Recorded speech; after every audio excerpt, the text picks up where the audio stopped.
There's a new minigame in the LEGO Island section of Fortnite Creative, and it's another one for the younger players, with a colorful map to explore and smoothies to create.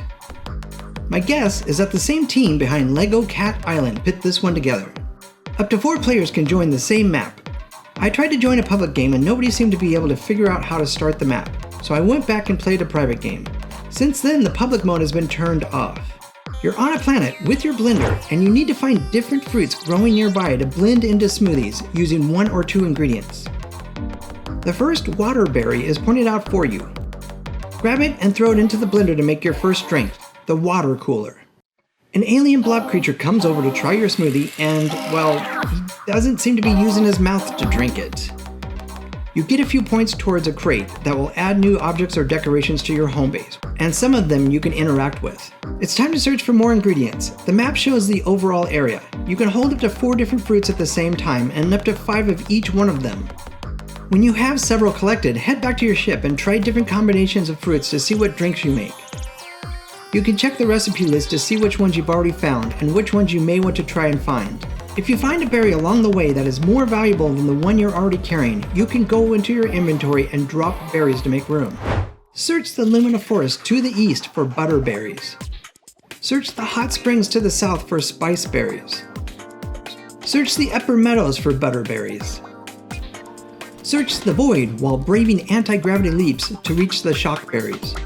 Luna Lagoon has a waterfall that's falling up, so if you get inside, you can go to the top of the waterfall. There's just a waterberry up there, but diving off also gives you a little accomplishment notice. Star Peak Mountain has a lot going on. Climb to the very top to find a few plum berries. You can warp back to your home base here if you want to try out some recipes, but the grind rails are more fun. The top grind rail will take you down to more plum berries. The lower of the grind rails will lead you to a cave at the base of the mountain with some faces that make tones, referred to as a cave piano. You can also find the cave piano just by exploring around the mountain base. You'll also find light berries around this area.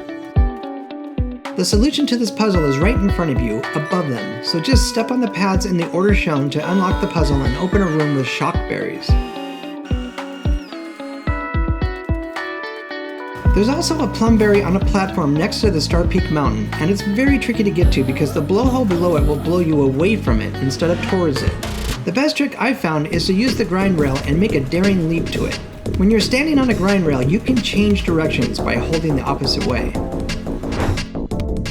As you explore, you can find trinkets for your home base, as well as a few Easter eggs, like riding a duck.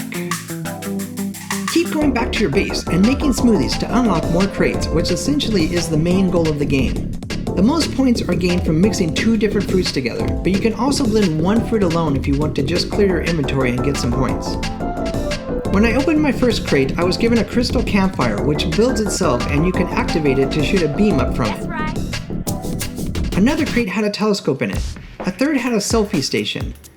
I lost my ability to jump a few times after a crate appeared, but falling off your home base to the planet's surface below seems to fix this glitch. My first round playing this game, I wandered into the upper meadows, found some super dark areas, and ended up in a small pit that I could not get out of. I tried jumping in every direction, but eventually gave up and went back to lobby, losing all my progress. The game doesn't save your progress, which I believe is how all creative games are limited, so LEGO couldn't do much about that. Collecting all the recipes doesn't show any special reward or sequence, which was a surprise, but if you keep making smoothies and collecting crates, eventually you'll collect all of them and you'll get a little fireworks display. After that, you don't get points for the drinks or any more crates. The recipes with the most points are Jolt Juice for 30 points and Sizzle Zapper for 28 points, so if you're just trying to collect all the crates, keep collecting the berries to make those smoothies and you'll have them quickly. I'm not sure how many trinkets there are, or if there's a reward for collecting all of those, but I'm going to leave this game for the young players and get back to building my world in LEGO Fortnite.